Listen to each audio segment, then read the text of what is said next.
Det gonger vel i fiskevinnene i dag. De senaste 20 årene stor menning kværen fram, og største alle skipabølgar vel skipaer. Under kreppene i 90-årene kom politisk harrabo at foroyskt fiskeflåten skulle tillega seg nutja tøyer. Byggnavarnevnden som nu sett skal gjøre en fragrøying hvordan flåten skal være sammansetter, og han skal klara sig utan stål. Man har en allt för stor flåta, och man betalte nekva pengar för att varva en stor flåta. Det var kraftigt politiskt inskjum att man skulle minka flåtan, och så samstundes släppa undan att stål. Flåten hei overhånd stora skuld, og landskassen helt 4,2 milliarder i foroyska fiskeflåtan. Og i det vedhalde 0 kroner.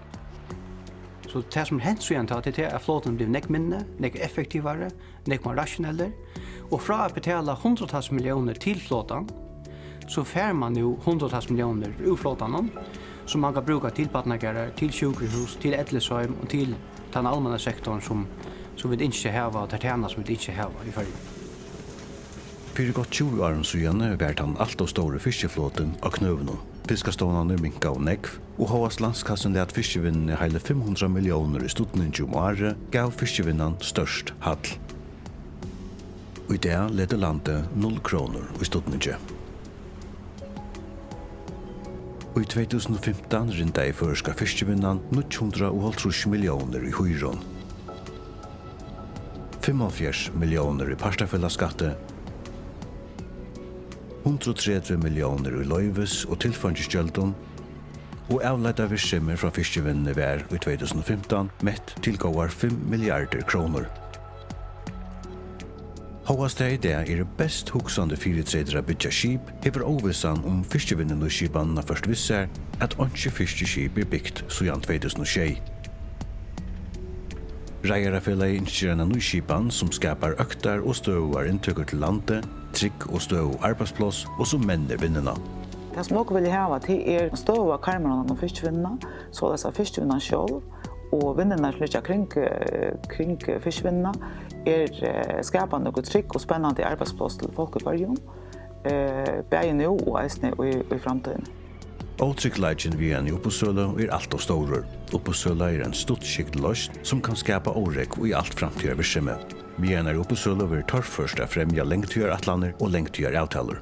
Vi en i oppesøla vestna med å laga fyrir futjing, og ta veri til monande troplare at gjøre uiløver i fiskevinnene. Heratromåte tilfannsgjald en monande tryggare skipan fyrir fiskevinnene som gjør større og jaunare inntøkker til samfunnet, eisne i framtidene.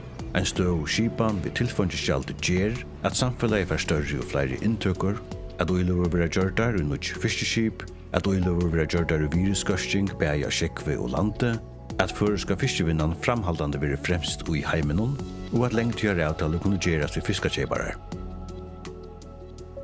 Sjålandska landet og samfunnet har slutt til å gangs vel i fiskevinnene, og gang da ser jeg vel, så var oppåt meira til landet. Jeg hadde ikke oppå søla et bruslet anpå til at låte ut båter. Tog oppå søla skapar åtryggleika vinnene, og hun skapar oversig hvordan landet fer i sunnparst og i langtene.